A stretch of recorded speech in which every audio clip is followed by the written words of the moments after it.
And here we go. Today what you want to do is you want to learn how to determine arc length and area of a sector in new ways. And you might be wondering what is arc length and area of a sector. If you're given a circle and a circle has a radius of r and it has an angle of theta, it has a couple of other components that are worth mentioning. Number one, it has this piece, which is the length of the arc. We call that S.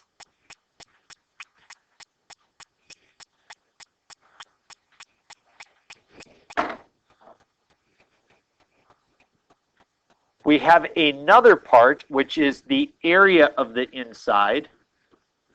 We call that K. You have learned the formulas for arc length and for area back in geometry, though you probably don't remember them. Or Zizi, are they locked up there in the brain somewhere? You know, they're probably not. Probably aren't. We'll remind you of them. Arc length is equal to, and if you think about it, it is about the distance that we're traveling around the circle. What do we call the distance around a circle? And the formula for circumference is 2 pi r. Though we don't want the entire distance around, we want a fraction of it. So therefore we multiply by theta over 360. So whatever that angle is, as a percentage of 360, that's what we multiply by. And that's that. Arc length. That is if you're working in degrees. Now, we have learned in this class that degrees are not the only things by which you may measure angles by. You can also measure by radians. So if you're measuring in radians, we want to make some type of a conversion. Remember that the conversion from degrees to radians is to be able to take theta and multiply it by pi and divide it by 180 degrees. That's your conversion. Well, as you look at this, do you see a pi in the equation? Do you see a divided by 180? If we have 2 over 360, isn't that the same as 1 over 180? So notice how I have S is equal to pi times r times theta over 180. That 2 over 360 becomes theta over 180.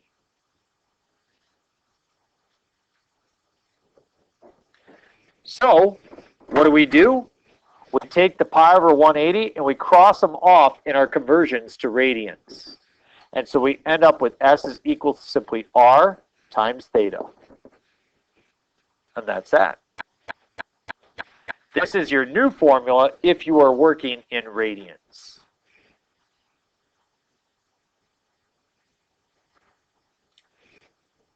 Let's do an example. Example 7, it says find the length of an arc on a circle of radius 24 that subtends a central angle of 60.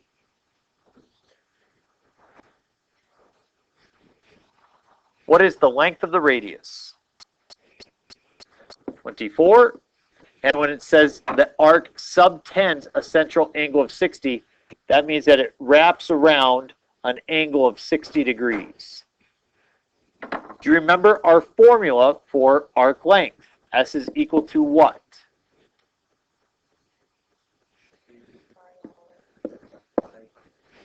Yes, but let's just use r theta, okay? So S is equal to the radius, which is 24, times what is theta? And that's the piece we have to say no. S equals r theta works if we're working in radians. So let's just simply convert it to radians. S is equal to 24 times, not 60, but pi over 3. Yes. 24 times pi over 3, or 1/3 of 24, is going to give me 8 pi. That is the exact amount. If it ever asks for the exact amount, that's what we're looking for. Suppose it said round your answer to the nearest tenth. then you would take 8 times pi, and you would write 25.1. So it asks for a decimal, give the decimal. If it says exact, then write it in terms of pi. Are we okay there? All right, let's look at the other formula. The other formula has to do with the area of a sector. And area we write as K. So let's start with the area of the entire circle. What's the formula for the area of an entire circle? Pi r squared times theta over 360. Because we're just looking for a fraction of the entire circle. Now again, that's if we're working in degrees. But we found a better way. Let's work within radians. In order to work within radians, we need the conversion pi over 180. Do you see a pi? Do you see it divided by 180? I see a 360. I don't see a 180 anywhere. So I'm going to rewrite this as pi times r squared times a half times theta over 180. No, you're like, well, Mr. Gantz, you're just making stuff up right now. Not really. If you look at the denominator, 2 times 180 is the 360. So these two equations are the same. I just rewrote it a little bit. And now, do I have a pi over 180? Yes, I have pi and I have over 180. So therefore, the area is equal to 1/2 r squared theta if you're working in radians.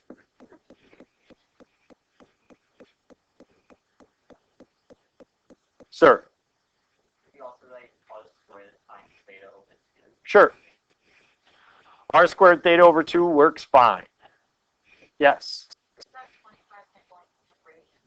Units. So if it was a radius of 24 inches, then it would be 25.1 inches. We look at example 8. The area of a sector of a circle. So I'm going to look at a circle. Radius of 12. And a central angle of pi over 3.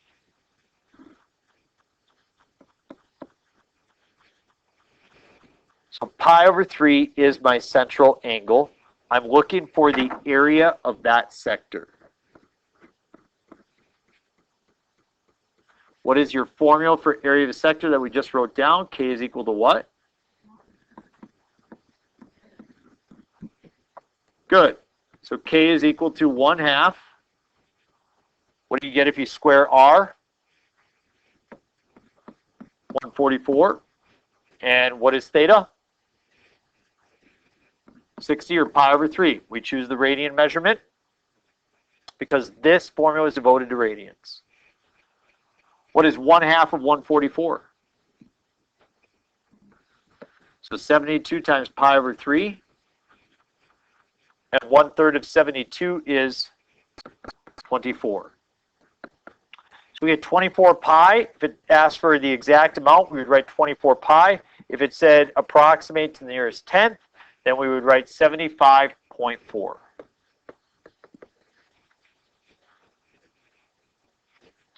Go ahead and turn in your homework to this page.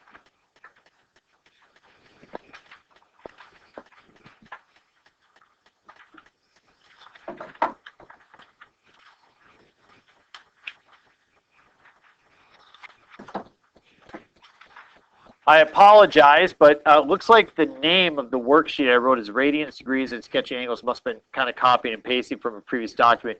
You don't have to write this, but in case you're wondering, it should be arc length and sector area. I'll have to fix that. It says find the length of each arc. So on the front side, you're using arc length. So therefore, you will use S is equal to R theta. And for these problems right here, it says round your answer to the nearest tenth. So you are looking for a decimal. Notice that in the shape, you're not looking for this arc right here, but the arc all the way like that. So your R value, as it says, is 11. What would your theta value be? 7 pi over 4. Okay? And so you can use that formula and do that.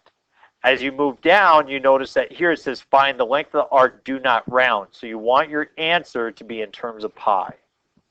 Okay? On the back side of the worksheet, it says find the area of each sector. That means you're using k is equal to 1/2 r squared theta. Pretty clear?